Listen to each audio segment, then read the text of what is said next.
शिव महापुराण कथा अध्याय 2। आज सुनिए शिव महापुराण कथा में आगे का वृत्तांत।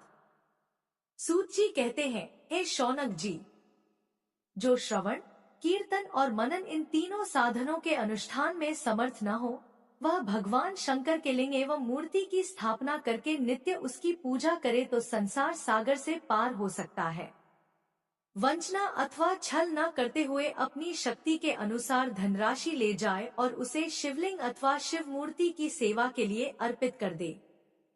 साथ ही निरंतर उस लिंग एवं मूर्ति की पूजा भी करे। उसके लिए भक्ति भाव से मंडप, गोपुर, तीर्थ, मठ एवं क्षेत्र की स्थापना करे तथा उत्सव रचाए। वस्त्र, गंध, पुष्प, धूप, दीप तथा पूजा और शाक आदि व्यंजनों से युक्त भांति भांति के भक्ष्य भोजन अन्न नैवेद्य के रूप में समर्पित करे। छत्र, ध्वजा, व्यंजन, चामर तथा अन्य अंगों सहित राजोपचार की भांति सब सामान भगवान शिव के लिंग एवं मूर्ति को चढ़ाए। प्रदक्षिणा, नमस्कार तथा यथाशक्ति जप करे। आवाहन से लेकर विसर्जन तक सारा कार्य प्रतिदिन भक्तिभाव से संपन्न करे। इस प्रकार शिवलिंग अथवा शिव मूर्ति में भगवान शंकर की पूजा करने वाला पुरुष श्रवणादि साधनों का अनुष्ठान न करे तो भी भगवान शिव की प्रसन्नता सिद्धि प्राप्त कर लेता है। पहले के बहुत से महात्मा पुरुष लिंग तथा शिव मूर्ति की पूजा करने मात्र से भवबंधन से मुक्त हो चुके हैं। तब ऋषियों ने पूछा, मूर्ति में ही सर्वत्र देवताओं की पूजा होती है, लिंग में नहीं, परंतु भगवान शिव की पूजा सब जगह मूर्ति में और लिंग में भी क्यों की जाती है? सूत जी ने कहा है, मुनीश्वरों, तुम्हारा यह प्रश्न तो बड़ा ही पवित्र और अत्यंत अद्भुत है। इस विषय में महादेव जी ही वक्ता हो सकते हैं। दूसरा कोई पुरुष कभी और कहीं भी इसका प्रतिपादन नहीं कर सकता। इस प्रश्न के समाधान के लिए भगवान शिव ने जो कुछ कहा है और उसे मैंने गुरुजी के मुख से जिस प्रकार सुना है उसी तरह क्रमशः वर्णन करूंगा। एकमात्र भगवान शिव ही ब्रह्मरूप होने के कारण निष्कल अर्थात निराकार कहे गए हैं। रूपवान होने के कारण उन्हें सकल भी कहा गया है, इसलिए वे सकल और निष्कल दोनों ही हैं। शिव के निष्कल निराकार होने के कारण ही उनकी पूजा का आधारभूत लिंग भी निराकार ही प्राप्त हुआ है, अर्थात शिवलिंग शिव के निराकार स्वरूप का प्रतीक है। इसी तरह शिव के सकल या साकार होने के कारण उनकी पूजा का आधारभूत विग्रह साकार प्राप्त होता है, अर्थात शिव का साकार विग्रह उनके साकार स्वरूप का प्रतीक होता है। सकल और अकल अर्थात समस्त अंग आकार सहित निराकार रूप होने से ही वे ब्रह्मा शब्द से कहे जाने वाले परमात्मा है। वही कारण है कि सब लोग लिंग, निराकार और मूर्ति, साकार दोनों में ही सदा भगवान शिव की पूजा करते हैं। शिव से भिन्न जो दूसरे देवता हैं, वे साक्षात ब्रह्मा नहीं है, इसलिए कहीं भी उनके लिए निराकार लिंग नहीं उपलब्ध होता। पूर्वकाल में बुद्धिमान ब्रह्मपुत्र सनत कुमार मुनि ने मंदराचल पर नंदिकेश्वर से इसी प्रकार का प्रश्न किया था। सनत कुमार बोले, भगवान शिव से भिन्न जो देवता हैं, उन सबकी पूजा के लिए सर्वत्र प्रायः वेर अर्थात मूर्ति मात्र ही अधिक संख्या में देखा और सुना जाता है। केवल भगवान शिव की ही पूजा में लिंग और वेर दोनों का उपयोग देखने में आता है। अतः कल्याण में नंदिकेश्वर, इस विषय में जो कुछ भी तत्व की बात हो उसे इस प्रकार बताइए जिससे अच्छी तरह समझ में आ जाए। नंदिकेश्वर ने कहा, निष्पाप ब्रह्म कुमार, आपके इस प्रश्न का हम जैसे लोगों के द्वारा कोई उत्तर नहीं दिया जा सकता, क्योंकि यह गोपनीय विषय है और लिंग साक्षात ब्रह्मा का प्रतीक है। तथापि आप शिव भक्त हैं, इसलिए इस विषय में भगवान शिव ने जो कुछ भी बताया है उसे ही आपके समक्ष कहता हूँ। भगवान शिव ब्रह्मस्वरूप और निष्कल अर्थात निराकार है, इसलिए उन्हीं की पूजा में निष्कल लिंग का उपयोग होता है। संपूर्ण वेदों का भी यही मत है।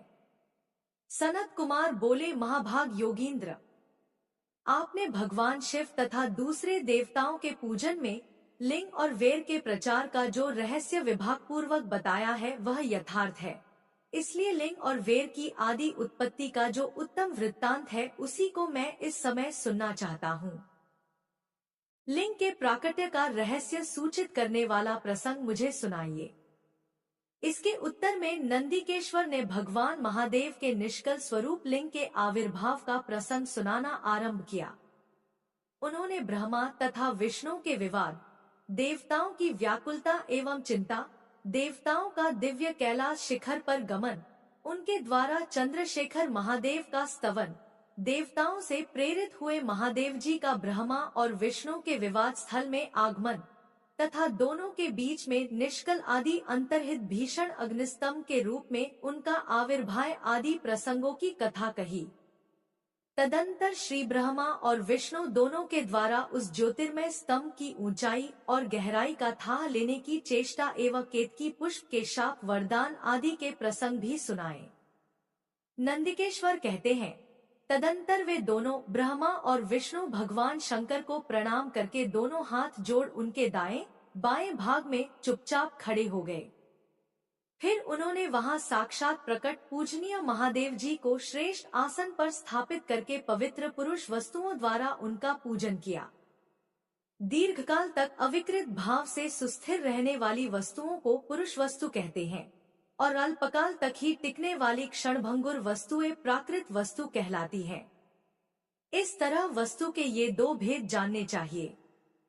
हार, नुपुर, केयूर, किरीट, मणिमय कुंडल, यज्ञोपवीत, उत्तरीय वस्त्र, पुष्पमाला, रेशमी वस्त्र, हार, मुद्रिका, पुष्प, तांबुल, कपूर, चंदन एवं अगुरु का अनुलेप, धूप, दीप, श्वेतछत्र, व्यजन, ध्वजा, चवर तथा अन्यान्य दिव्य उपहारों द्वारा जिनका वैभव वाणी और मन की पहुंच से परे था, जो केवल पशुपति अर्थात परमात्मा के ही योग्य थे और जिन्हें पशु बद्धजीव कदापि नहीं पा सकते थे, उन दोनों ने अपने स्वामी महेश्वर का पूजन किया।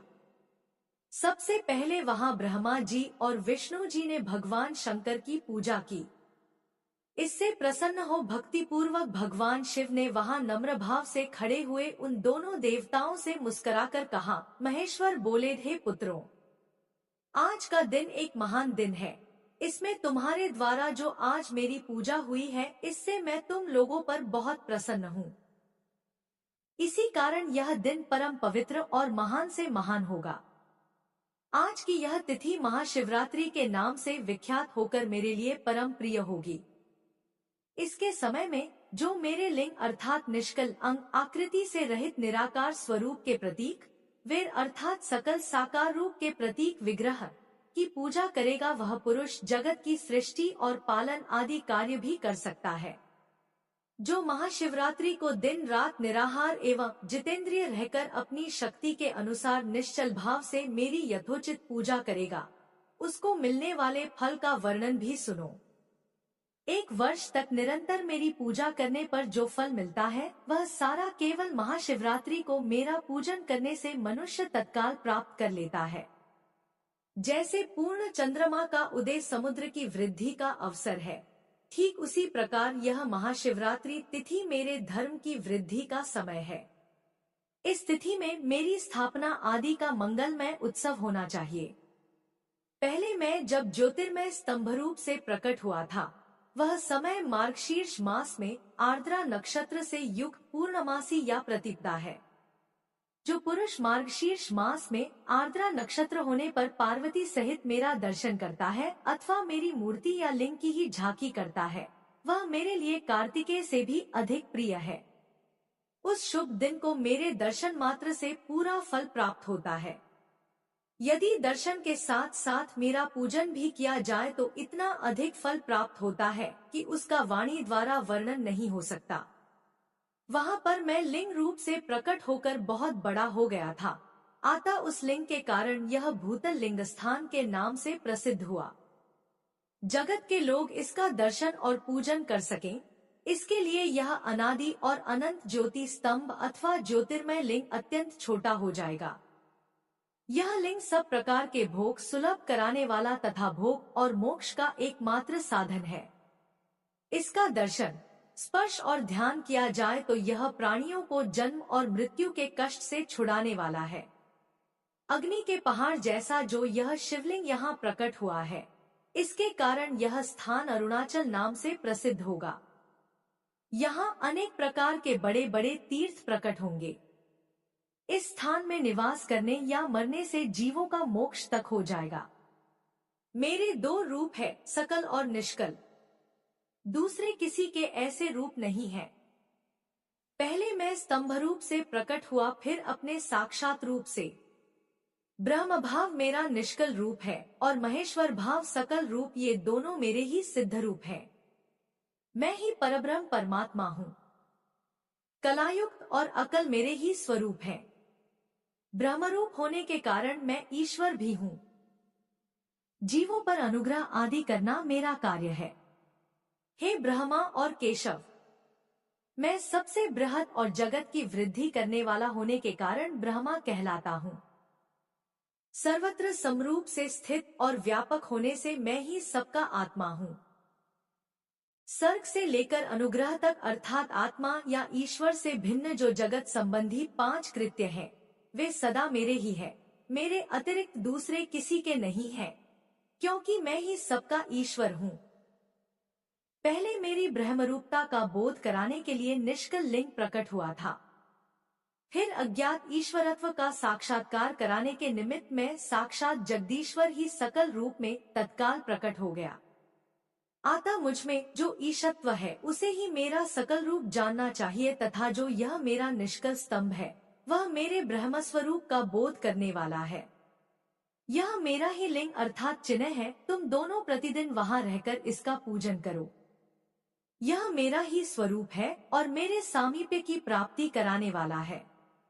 लिंग और लिंगी में नित्य अभेद होने के कारण मेरे इस लिंग का महान पुरुषों को भी पूजन करना चाहिए। मेरे एक लिंग की स्थापना करने का यह फल बताया गया है कि उपासक को मेरी समानता की प्राप्ति हो जाती है। यदि एक के बाद दूसरे शिवलिंग की भी स्थापना कर दी गई तब तो उपासक को फल रूप से मेरे साथ एकत्व अर्थात सायुज्य मोक्ष रूप फल प्राप्त होता है। प्रधानतया शिवलिंग की ही स्थापना करनी चाहिए। मूर्ति की स्थापना उसकी अपेक्षा गौण कर्म है। शिवलिंग के अभाव में सब ओर से सवेर मूर्तियुक्त होने पर भी वह स्थान क्षेत्र नहीं कहलाता। ब्रह्मा और विष्णु जी ने पूछा, प्रभो, सृष्टि आदि 5 कृत्यों के लक्षण क्या हैं? यह हम दोनों को बताइए। भगवान शिव बोले, मेरे कर्तव्यों को समझना अत्यंत गहन है, तथापि मैं कृपापूर्वक तुम्हें उनके विषय में बता रहा हूँ। ब्रह्मा और अच्युत। सृष्टि, पालन, संहार, तिरोभाव और अनुग्रह, ये 5 ही मेरे जगत संबंधी कार्य हैं जो नित्य सिद्ध हैं। संसार की रचना का जो आरंभ है उसी को सर्ग या सृष्टि कहते हैं। मुझसे पालित होकर सृष्टि का सुस्थिर रूप से रहना ही उसकी स्थिति है और उसका विनाश ही संहार है। प्राणों के उत्क्रमण को तिरोभाव कहते हैं। इन सब से छुटकारा मिल जाना ही मेरा अनुग्रह है। इस प्रकार मेरे 5 कृत्य हैं। सृष्टि आदि जो 4 कृत्य हैं वे संसार का विस्तार करने वाले हैं। 5वां कृत्य अनुग्रह मोक्ष का हेतु है। वह सदा मुझ में ही अचल भाव से स्थिर रहता है। मेरे भक्तजन इन 5 कृत्यों को 5 भूतों में देखते हैं। सृष्टि भूतल में, स्थिति जल में, संहार अग्नि में, तिरोभाव वायु में और अनुग्रह आकाश में स्थित है। पृथ्वी से सबकी सृष्टि होती है, आग सबको जला देती है, वायु सबको एक स्थान से दूसरे स्थान को ले जाती है और आकाश सबको अनुग्रहित करता है। विद्वान पुरुषों को यह विषय इसी रूप में जानना चाहिए। इन 5 कृत्यों का भार वहन करने के लिए ही मेरे 5 मुख हैं। 4 दिशाओं में 4 मुख हैं और इनके बीच में 5वां मुख है। पुत्रों, तुम दोनों ने तपस्या करके प्रसन्न हुए मुझ परमेश्वर से सृष्टि और स्थिति नामक 2 कृत्य प्राप्त किए हैं। ये दोनों तुम्हें बहुत प्रिय हैं।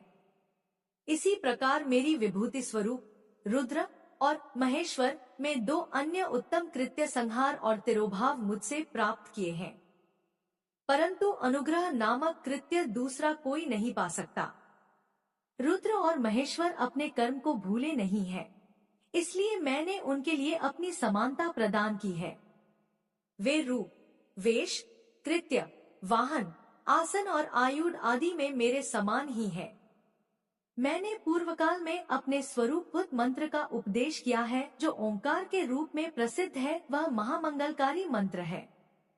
सबसे पहले मेरे मुख से ओंकार अर्थात ओम प्रकट हुआ, जो मेरे स्वरूप का बोध कराने वाला है। ओंकार वाचक है और मैं वाच्य हूँ। वह मंत्र मेरा स्वरूप ही है। प्रतिदिन ओंकार का निरंतर स्मरण करने से मेरा ही सदा स्मरण होता है। मेरे उत्तरवर्ती मुख से अकार का, पश्चिम मुख से उकार का, दक्षिण मुख से मकार का, पूर्ववर्ती मुख से बिंदु का तथा मध्यवर्ती मुख से नाद का प्राकट्य हुआ। इस प्रकार 5 अवयवों से युक्त ओंकार का विस्तार हुआ है। इन सभी अवयवों से एकीभूत होकर वह प्रणव ओम नामक एक अक्षर हो गया। यह नामरूपात्मक सारा जगत तथा वेद उत्पन्न स्त्री पुरुष वर्ग रूप दोनों कुल इस प्रणव मंत्र से व्याप्त है। यह मंत्र शिव और शक्ति दोनों का बोधक है। इसी से पंचाक्षर मंत्र की उत्पत्ति हुई है, जो मेरे सकल रूप का बोधक है। वह अकारादि क्रम से और मकारादि क्रम से क्रमशः प्रकाश में आया है। ओम नमः शिवाय यह पंचाक्षर मंत्र है। इस पंचाक्षर मंत्र से मातृ का वर्ण प्रकट हुए हैं, जो 5 भेद वाले हैं। ऐ उरी लू ये 5 मूलभूत स्वर हैं, तथा व्यंजन भी 5 वर्णों से युक्त 5 वर्ग वाले हैं। उसी से शिरोमंत्र सहित त्रिपदा गायत्री का प्राकट्य हुआ है। उस गायत्री से संपूर्ण वेद प्रकट हुए हैं और उन वेदों से करोड़ों मंत्र निकले हैं। उन मंत्रों से भिन्न भिन्न कार्यों की सिद्धि होती है, परंतु इस प्रणव एवं पंचाक्षर से संपूर्ण मनोरथों की सिद्धि होती है। इस मंत्र समुदाय से भोग और मोक्ष दोनों सिद्ध होते हैं। मेरे सकल स्वरूप से संबंध रखने वाले सभी मंत्रराज साक्षात भोग प्रदान करने वाले और शुभकारक अर्थात मोक्षप्रद हैं। नंदिकेश्वर कहते हैं, तदंतर जगदम्बा पार्वती के साथ बैठे हुए गुरुवर महादेव जी ने उत्तराभिमुख बैठे हुए ब्रह्मा और विष्णु को पर्दा करने वाले वस्त्र से आच्छादित करके उनके मस्तक पर अपना करकमल रखकर धीरे धीरे उच्चारण करके उन्हें उत्तम मंत्र का उपदेश किया। मंत्र तंत्र में बताई हुई विधि के पालन पूर्वक 3 बार मंत्र का उच्चारण करके भगवान शिव ने उन दोनों शिष्यों को मंत्र की दीक्षा दी। फिर उन शिष्यों ने गुरुदक्षिणा के रूप में अपने आप को ही समर्पित कर दिया और दोनों हाथ जोड़कर उनके समीप खड़े हो उन देवेश्वर जगतगुरु का स्तवन किया। ब्रह्मा और विष्णु बोले, प्रभो आप निष्कल रूप हैं, आपको नमस्कार है। आप निष्कल तेज से प्रकाशित होते हैं, आपको नमस्कार है। आप सबके स्वामी हैं, आपको नमस्कार है। आप सर्वात्मा को नमस्कार है अथवा सकल स्वरूप आप महेश्वर को नमस्कार है। आप प्रणव के वाच्यार्थ हैं, आपको नमस्कार है। आप प्रणवलिंग वाले हैं, आपको नमस्कार है।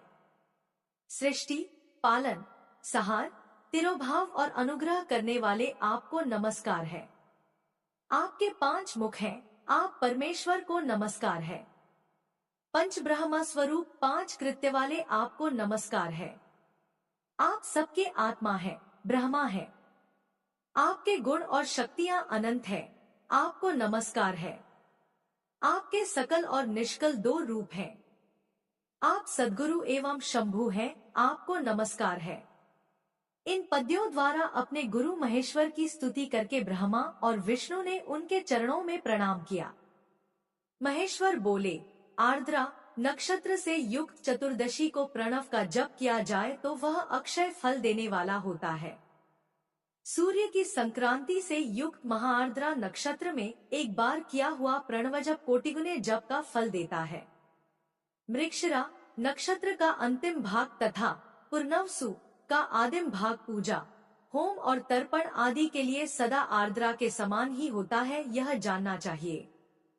मेरा या मेरे लिंग का दर्शन प्रभात काल में ही प्रातः और संगव अर्थात मध्याह्न के पूर्व काल में करना चाहिए।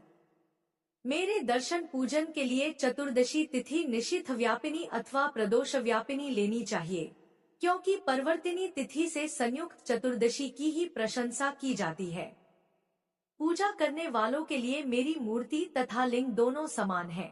फिर भी मूर्ति की अपेक्षा लिंग का स्थान ऊंचा है, इसलिए मुमुक्षु पुरुषों को चाहिए कि वे वेर अर्थात मूर्ति से भी श्रेष्ठ समझकर लिंग का ही पूजन करें। लिंग का ओमकार मंत्र से और वेर का पंचाक्षर मंत्र से पूजन करना चाहिए। शिवलिंग की स्वयं ही स्थापना करके अथवा दूसरों से भी स्थापना करवाकर उत्तम द्रव्यमय उपचारों में पूजा करनी चाहिए, इससे मेरा पद सुलभ हो जाता है।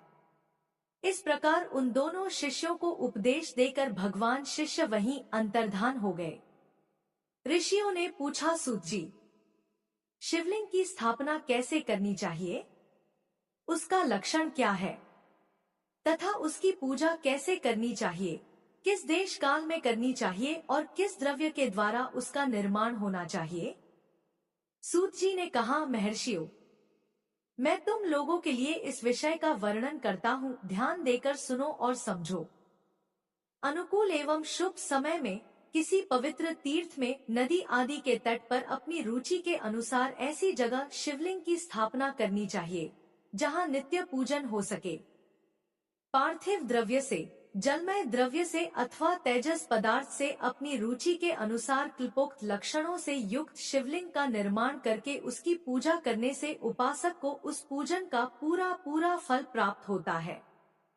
संपूर्ण शुभ लक्षणों से युक्त शिवलिंग की यदि पूजा की जाए तो वह तत्काल पूजा का फल देने वाला होता है।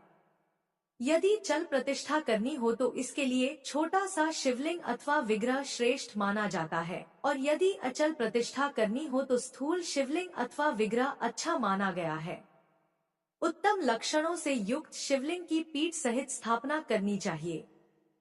शिवलिंग का पीठ मंडलाकार, गोल, चौकोर, त्रिकोण अथवा खाट के पाए की भांति ऊपर नीचे मोटा और बीच में पतला होना चाहिए। ऐसा लिंग पीठ महान फल देने वाला होता है। पहले मिट्टी से, प्रस्तर आदि से अथवा लोहे आदि से शिवलिंग का करना चाहिए। जिस द्रव्य से शिवलिंग का निर्माण हो उसी से उसका पीठ भी बनाना चाहिए। यही स्थावर, अचल प्रतिष्ठा वाले शिवलिंग की विशेष बात है। चल प्रतिष्ठा वाले शिवलिंग में भी लिंग और पीठ का एक ही उपादान होना चाहिए, किंतु बाणलिंग के लिए यह नियम नहीं है। लिंग की लंबाई निर्माणकर्ता या स्थापना करने वाले यजमान के 12 अंगुल के बराबर होनी चाहिए। ऐसे ही शिवलिंग को उत्तम कहा गया है। इससे कम लंबाई हो तो फल में कमी आ जाती है, अधिक हो तो कोई दोष की बात नहीं है। चरलिंग में भी वैसा ही नियम है। उसकी लंबाई कम से कम कर्ता के 1 अंगुल के बराबर होनी चाहिए। उससे छोटा होने पर अल्प फल मिलता है, किंतु उससे अधिक होना दोष की बात नहीं है। यजमान को चाहिए कि वह पहले शिल्पशास्त्र के अनुसार एक विमान या देवालय बनवाए जो देवगणों की मूर्तियों से अलंकृत हो। उसका गर्भगृह बहुत ही सुंदर, सुदृढ़ और दर्पण के समान स्वच्छ हो। उसे 9 प्रकार के रत्नों से विभूषित किया गया हो। उसमें पूर्व और पश्चिम दिशा में 2 मुख्य द्वार हो। जहाँ शिवलिंग की स्थापना करनी हो उस स्थान के गर्त में नीलम, लाल वैदूर्य, श्याम, मरकत, मोती, मूंगा, गोमद और हीरा इन 9 रत्नों को तथा अन्य महत्वपूर्ण द्रव्यों को वैदिक मंत्रों के साथ छोड़े। सद्योजात आदि 5 वैदिक मंत्रों द्वारा ओम सद्योजातम प्रपद्यामि सद्योजाताय वै नमो नमः, भद्रे भवेनातिव्ये भवस्व मां भने भद्रवाय नमः, ओम वामदेवाय नमो, ज्येष्ठाय नमः, श्रेष्ठाय नमो, रुद्राय नमः, कालाय नमः, कलविकरणाय नमो, बलविकारानाय नमो, बलाय नमो, बलप्रमथनाय नमः, सर्वभूतदमनाय नमो, मनोमश्वाय नमः। शिवलिंग का 5 स्थानों में क्रमशः पूजन करके अग्नि में हविष्य की अनेक आहुतियां दे और परिवार सहित मेरी पूजा करके गुरुस्वरूप आचार्य को धन से तथा भाई बंधुओं को मनचाही वस्तुओं से संतुष्ट करे। याचकों को जड़ सुवर्ण, गृह एवं भू संपत्ति तथा चेतन, गौ आदि वैभव प्रदान करे। स्थावर जंगम सभी जीवों को यत्नपूर्वक संतुष्ट करके एक गड्ढे में सुवर्ण तथा 9 प्रकार के रत्न भरकर सद्योजातादि वैदिक मंत्रों का उच्चारण करके परम कल्याणकारी महादेव जी का ध्यान करे। तत्पश्चात नादघोष से युक्त महामंत्र ओंकार का उच्चारण करके उक्त गड्ढे में शिवलिंग की स्थापना करके उसे पीठ से संयुक्त करे। इस प्रकार पीठयुक्त लिंग की स्थापना करके उसे नित्य लेप से जोड़कर स्थिर करे। इसी प्रकार वहां परम सुंदर वेर अर्थात मूर्ति की भी स्थापना करनी चाहिए। सारांश यह कि भूमि संस्कार आदि की सारी विधि जैसी लिंग प्रतिष्ठा के लिए कही गई है, वैसी ही वेर मूर्ति प्रतिष्ठा के लिए भी समझनी चाहिए। अंतर इतना ही है कि लिंग प्रतिष्ठा के लिए प्रणव मंत्र के उच्चारण का विधान, परंतु वेर की प्रतिष्ठा पंचाक्षर मंत्र से करनी चाहिए। जहां लिंग की प्रतिष्ठा हुई है वहां भी उत्सव के लिए बाहर सवारी निकालने आदि के निमित्त वेर मूर्ति को रखना आवश्यक है। वेर को बाहर से भी लिया जा सकता है, उसे गुरुजनों से ग्रहण करे। वाश्र वेर वही लेने योग्य है जो साधु पुरुषों द्वारा पूजित हो। इस प्रकार लिंग में और वेर में भी की हुई महादेव जी की पूजा शिवपद प्रदान करने वाली होती है। स्थावर और जंगम के भेद से लिंग भी 2 प्रकार का कहा गया है। वृक्ष लता आदि को स्थावर लिंग कहते हैं और कृमि कीट आदि को जंगम लिंग। स्थावर लिंग की सींचने आदि के द्वारा सेवा करनी चाहिए और जंगम लिंग को आहार एवं जल आदि देकर तृप्त करना उचित है। उन स्थावर जंगम जीवों को सुख पहुँचने में अनुरक्त होना भगवान शिव का पूजन है, ऐसा विद्वान पुरुष मानते हैं। यो चराचर जीवों को ही भगवान शंकर के प्रतीक मानकर उनका पूजन करना चाहिए। इस तरह महालिंग की स्थापना करके विविध उपचारों द्वारा उसका पूजन करे। अपनी शक्ति के अनुसार नित्य पूजा करनी चाहिए तथा देवालय के पास ध्वजारोपण आदि करना चाहिए। शिवलिंग साक्षात शिव का पद प्रदान करने वाला है। अथवा चर लिंग में षोडशोपचारों द्वारा यथोचित रीति से क्रमशः पूजन करे। यह पूजन भी शिव पद प्रदान करने वाला है। आवाहन, आसन, अर्घ्य, पाद्य, पाद्यांग आचमन, अभ्यंग पूर्वक स्नान, वस्त्र एवं यज्ञोपवीत, गंध, पुष्प, धूप, दीप, नैवेद्य, तांबूल समर्पण, नीराजन, नमस्कार और विसर्जन ये 16 उपचार हैं। अथवा अर्घ्य से लेकर नैवेद्य तक विधिवत पूजन करे। अभिषेक, नैवेद्य, नमस्कार और तर्पण ये सब यथाशक्ति नित्य करे।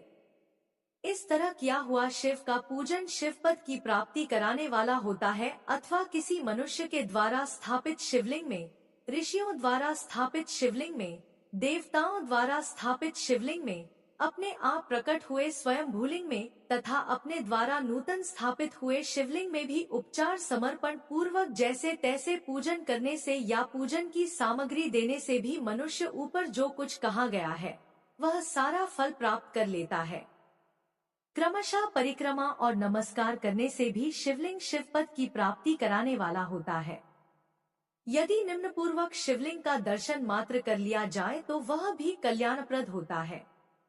मिट्टी, आटा, गाय के गोबर, फूल, कनेर पुष्प, फल, गुड़, मक्खन, भस्म अथवा अन्न से भी अपनी रुचि के अनुसार शिवलिंग बनाकर तदनुसार उसका पूजन करे। अथवा प्रतिदिन 10,000 प्रणव मंत्र का जप करे अथवा दोनों संध्याओं के समय 1-1 सहस्त्र प्रणव का जप किया करे। यह क्रम भी शिवपद की प्राप्ति कराने वाला है, ऐसा जानना चाहिए। जप काल में मकारांत प्रणव का उच्चारण मन की शुद्धि करने वाला होता है। समाधि में मानसिक जप का विधान है तथा अन्य सब समय भी उपांशु जप अर्थात धीमे स्वर में उच्चारण करना, जिसे दूसरा कोई सुन न सके, ऐसे जप को उपांशु कहते हैं, ही करना चाहिए। नाद और बिंदु से युक्त ओंकार के उच्चारण को विद्वान पुरुष समान प्रणव कहते हैं। यदि प्रतिदिन आदर पूर्वक 10,000 पंचाक्षर मंत्र का जप किया जाए अथवा दोनों संध्याओं के समय 1-1 सहस्त्र का ही जप किया जाए तो उसे शिवपद की प्राप्ति कराने वाला समझना चाहिए। ब्राह्मणों के लिए आदि में प्रणव से युक्त पंचाक्षर मंत्र अच्छा बताया गया है। कलश से किया हुआ स्नान, मंत्र की दीक्षा, मातृकाओं का न्यास, सत्य से पवित्र अंतःकरण वाला ब्राह्मण तथा ज्ञानी गुरु, इन सबको उत्तम माना गया है। द्विजों के लिए नमः शिवाय के उच्चारण का विधान है। द्विजेत्रों के लिए अंत में नमः पद के प्रयोग की विधि है, अर्थात वे शिवाय नमः इस मंत्र का उच्चारण करें। स्त्रियों के लिए भी कहीं कहीं विधिपूर्वक नमोन उच्चारण का ही विधान है, अर्थात वे भी शिवाय नमः का ही जप करें। कोई कोई ऋषि ब्राह्मण की स्त्रियों के लिए नमः पूर्वक शिवाय के जप की अनुमति देते हैं, अर्थात वे नमः शिवाय का जप करें। पंचाक्षर मंत्र का 5 करोड़ जप करके मनुष्य भगवान सदाशिव के समान हो जाता है। 1, 2, 3 अथवा 4 करोड़ का जप करने से क्रमशः ब्रह्मा, विष्णु, रुद्र तथा महेश्वर का पद प्राप्त होता है। अथवा मंत्र में जितने अक्षर हैं, उनका पृथक पृथक 1-1 लाख जप करे, अथवा समस्त अक्षरों का एक साथ ही जितने अक्षर हों उतने लाख जप करे। इस तरह के जप को शिवपद की प्राप्ति कराने वाला समझना चाहिए। यदि 1000 दिनों में प्रतिदिन 1 सहस्त्र जप के क्रम से पंचाक्षर मंत्र का 10 लाख जप पूरा कर लिया जाए और प्रतिदिन ब्राह्मण भोजन कराया जाए तो उस मंत्र से अभीष्ट कार्य की सिद्धि होने लगती है। ब्राह्मण को चाहिए कि वह प्रतिदिन प्रातःकाल 1008 बार गायत्री का जप करे। ऐसा होने पर गायत्री क्रमशः शिव का पद प्रदान करने वाली होती है। वेद मंत्रों और वैदिक सूक्तों का भी नियम पूर्वक जप करना चाहिए। वेदों का पारायण भी शिव पद की प्राप्ति कराने वाला है, ऐसा जानना चाहिए। अन्यान्य जो बहुत से मंत्र हैं, उनका भी जितने अक्षर हों उतने लाख जप करें। इस प्रकार जो यथाशक्ति जप करता है, वह क्रमशः शिव पद अर्थात मोक्ष प्राप्त कर लेता है। अपनी रुचि के अनुसार किसी एक मंत्र को अपनाकर मृत्यु पर्यंत प्रतिदिन उसका जप करना चाहिए, अथवा ओम इस मंत्र का प्रतिदिन 1 सहस्त्र जप करना चाहिए। ऐसा करने पर भगवान शिव की आज्ञा से संपूर्ण मनोरथों की सिद्धि होती है। जो मनुष्य भगवान शिव के लिए फुलवाड़ी या बगीचे आदि लगता है तथा शिव के सेवा कार्य के लिए मंदिर में झाड़ने बुहारने आदि की व्यवस्था करता है, वह इस पुण्य कर्म को करके शिव पद प्राप्त कर लेता है। भगवान शिव के जो काशी आदि क्षेत्र हैं, उनमें भक्ति पूर्वक नित्य निवास करें, वह जड़ चेतन सभी को भोग और मोक्ष देने वाला होता है। अतः विद्वान पुरुष को भगवान शिव के क्षेत्र में आमरण निवास करना चाहिए। पुण्य क्षेत्र में स्थित बावड़ी, कुआं और पोखरे आदि को शिवगंगा समझना चाहिए। भगवान शिव का ऐसा ही वचन है। वहां स्नान, दान और जप करके मनुष्य भगवान शिव को प्राप्त कर लेता है। अतः मृत्यु पर्यंत शिव के क्षेत्र का आश्रय लेकर रहना चाहिए। जो शिव के क्षेत्र में अपने किसी मृत संबंधी का दाह, दशा, मासिक श्राद्ध, सपिंडीकरण अथवा वार्षिक श्राद्ध करता है, अथवा कभी भी शिव के क्षेत्र में अपने पितरों को पिंड देता है, वह तत्काल सब पापों से मुक्त हो जाता है और अंत में शिव पद पाता है। अथवा शिव के क्षेत्र में 7, 5, 3 या 1 ही रात निवास कर ले, ऐसा करने से भी क्रमशः शिव पद की प्राप्ति होती है। लोक में अपने अपने वर्ण के अनुरूप सदाचार का पालन करने से भी मनुष्य शिव पद को प्राप्त कर लेता है। वर्णानुकूल आचरण से तथा भक्तिभाव से वह अपने सत्कर्म का अतिशय फल पाता है। कामना पूर्वक किए हुए अपने कर्म के अभीष्ट फल को शीघ्र ही पा लेता है। निष्काम भाव से किया हुआ सारा कर्म साक्षात शिव पद की प्राप्ति करने वाला होता है। दिन के 3 विभाग होते हैं, प्रातः, मध्याह्न और सायाह्न। इन तीनों में क्रमशः एक एक प्रकार के कर्म का संपादन किया जाता है। प्रातः काल को शास्त्र विहित नित्य कर्म के अनुष्ठान का समय जानना चाहिए। मध्याह्न काल सकाम कर्म के लिए उपयोगी है तथा सायकाल शांति कर्म के उपयुक्त है, ऐसा जानना चाहिए। इसी प्रकार रात्रि में भी समय का विभाजन किया गया है। रात के 4 प्रहरों में से जो बीच के 2 प्रहर हैं, उन्हें निशीथ काल कहा गया है। विशेषता उसी काल में की हुई भगवान शिव की पूजा अभीष्ट फल को देने वाली होती है। ऐसा जानकर कर्म करने वाला मनुष्य यथोक्त फल का भागी होता है। विशेषतः कलयुग में कर्म से ही फल की सिद्धि होती है। अपने अपने अधिकार के अनुसार ऊपर कहे गए किसी भी कर्म के द्वारा शिवाराधन करने वाला पुरुष यदि सदाचारी है और पाप से डरता है तो वह उन कर्मों का पूरा पूरा फल अवश्य प्राप्त कर लेता है। ऋषियों ने कहा, सूत जी, पुण्य क्षेत्र कौन कौन से हैं जिनका आश्रय लेकर सभी स्त्री पुरुष शिव पद प्राप्त कर लें, यह हमें संक्षेप से बताइए। सूत जी बोले, विद्वान एवं बुद्धिमान महर्षियों, मोक्षदायक शिव क्षेत्रों का वर्णन सुनो। तत्पश्चात मैं लोकरक्षा के लिए शिव संबंधी आगमों का वर्णन करूंगा। पर्वत, वन और काननों सहित इस पृथ्वी का विस्तार 50 करोड़ योजन है। भगवान शिव की आज्ञा से पृथ्वी संपूर्ण जगत को धारण करके स्थित है। भगवान शिव ने भूतल पर विभिन्न स्थानों में वहां के निवासियों को कृपापूर्वक मोक्ष देने के लिए शिव क्षेत्र का निर्माण किया है। कुछ क्षेत्र ऐसे हैं जिन्हें देवताओं तथा ऋषियों ने अपना वास स्थान बनाकर अनुग्रहित किया है, इसीलिए उनमें तीर्थत्व प्रकट हो गया है, तथा अन्य बहुत से तीर्थ क्षेत्र ऐसे हैं जो लोगों की रक्षा के लिए स्वयं प्रादुर्भूत हुए हैं। तीर्थ और क्षेत्र में जाने पर मनुष्य को सदा स्नान, दान और जप आदि करना चाहिए, अन्यथा वह रोग, दरिद्रता तथा मुक्ता आदि दोषों का भागी होता है। जो मनुष्य इस भारतवर्ष के भीतर मृत्यु को प्राप्त होता है वह अपने पुण्य के फल से ब्रह्मलोक में वास करके पुण्यक्षय के पश्चात पुनः मनुष्य योनि में ही जन्म लेता है, अर्थात पापी मनुष्य पाप करके दुर्गति में ही पड़ता है।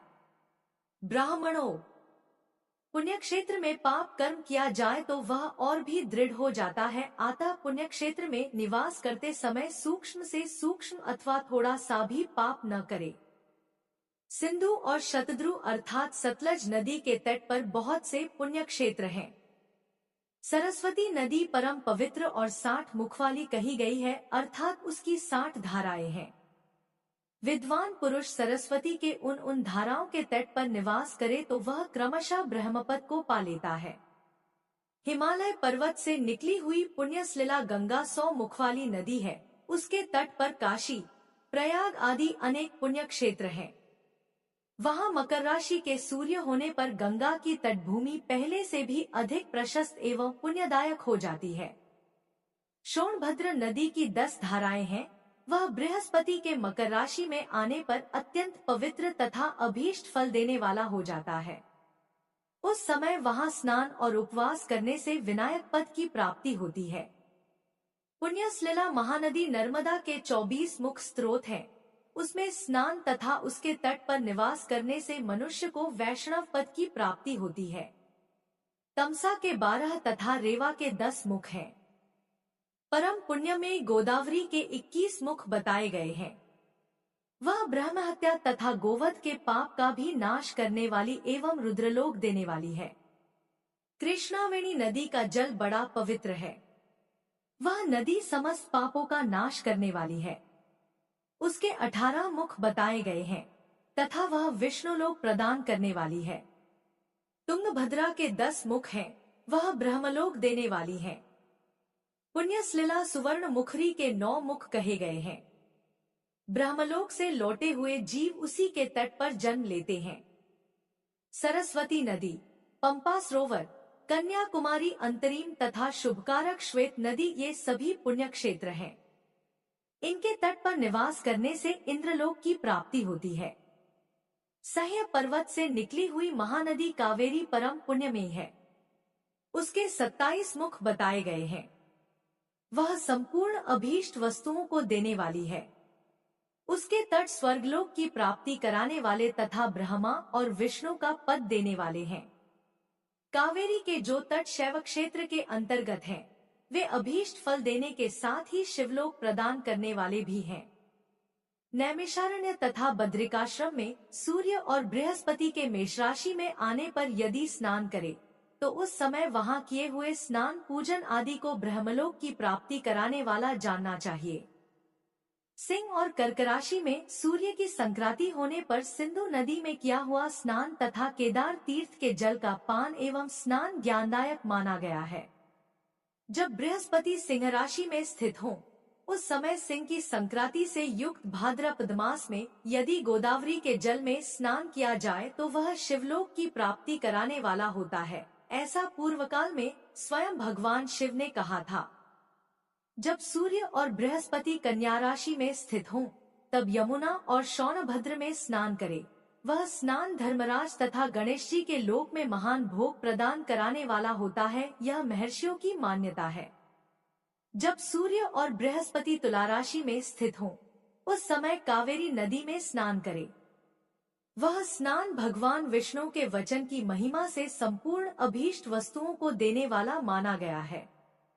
जब सूर्य और बृहस्पति वृश्चिक राशि पर आ जाया, तब मार्गशीर्ष के महीने में नर्मदा में स्नान करने से श्री विष्णु लोक की प्राप्ति हो सकती है। सूर्य और बृहस्पति के धनराशि में स्थित होने पर सुवर्ण मुखरी नदी में किया हुआ स्नान शिवलोक प्रदान करने वाला होता है, जैसा कि ब्रह्मा जी का वचन है। जब सूर्य और बृहस्पति मकर राशि में स्थित हों, उस समय माघ मास में गंगा जी के जल में स्नान करना चाहिए। ब्रह्मा जी का कथन है कि वह स्नान शिवलोक की प्राप्ति करने वाला होता है। शिवलोक के पश्चात ब्रह्मा और विष्णु के स्थानों में सुख भोगने पर अंत में मनुष्य को ज्ञान की प्राप्ति हो जाती है। माघ मास में तथा सूर्य के कुंभ राशि में स्थित होने पर फाल्गुन मास में गंगा जी के तट पर किया हुआ श्राद्ध, पिंड दान अथवा तिलोदक दान पिता और नाना दोनों कुलों के पितरों की अनेकों पीढ़ियों का उद्धार करने वाला माना गया है। सूर्य और बृहस्पति जब मीन राशि में स्थित हों, तब कृष्णवेणी नदी में किए गए स्नान की ऋषियों ने प्रशंसा की है। उन महीनों में पूर्वोक्त तीर्थों में किया हुआ स्नान इंद्रपद की प्राप्ति कराने वाला होता है। विद्वान पुरुष गंगा अथवा कावेरी नदी का आश्रय लेकर तीर्थवास करे। ऐसा करने से तत्काल किए हुए पाप का निश्चय ही नाश हो जाता है। रुद्रलोक प्रदान करने वाले बहुत से क्षेत्र हैं। ताम्रपर्णी और वेगवती ये दोनों नदियां ब्रह्मलोक की प्राप्ति रूप फल देने वाली है। इन दोनों के तट पर कितने ही स्वर्गदायक क्षेत्र हैं। इन दोनों के मध्य में बहुत से पुण्यप्रद क्षेत्र हैं। वहां निवास करने वाला विद्वान पुरुष वैसे फल का भागी होता है। सदाचार, उत्तम वृत्ति तथा सद्भावना के साथ मन में दया भाव रखते हुए विद्वान पुरुष को तीर्थ में निवास करना चाहिए, अन्यथा उसका फल नहीं मिलता। पुण्य क्षेत्र में किया हुआ थोड़ा सा पुण्य भी अनेक प्रकार से वृद्धि को प्राप्त होता है तथा वहां किया हुआ छोटा सा पाप भी महान हो जाता है। यदि पुण्य क्षेत्र में रहकर ही जीवन बिताने का निश्चय हो तो उस पुण्य संकल्प से उसका पहले का सारा पाप तत्काल नष्ट हो जाएगा, क्योंकि पुण्य को ऐश्वर्यदायक कहा गया है। ब्राह्मणों, तीर्थवास जनित पुण्य कायिक, वाचिक और मानसिक सारे पापों का नाश कर देता है। तीर्थ में किया हुआ मानसिक पाप वज्रलेप हो जाता है। वह कई कल्पों तक पीछा नहीं छोड़ता है। वैसा पाप केवल ध्यान से ही नष्ट होता है, अन्यथा नहीं। वाचिक पाप जप से तथा कायिक पाप शरीर को सुखाने जैसे कठोर तप से नष्ट होता है। आत्म सुख चाहने वाले पुरुष को देवताओं की पूजा करते और ब्राह्मणों को दान देते हुए पाप से बचकर ही तीर्थ में निवास करना चाहिए। आज का अध्याय यहीं पर समाप्त हुआ। फिर कल मिलते हैं अगली अध्याय के साथ। जय श्री कृष्णा। राधे राधे।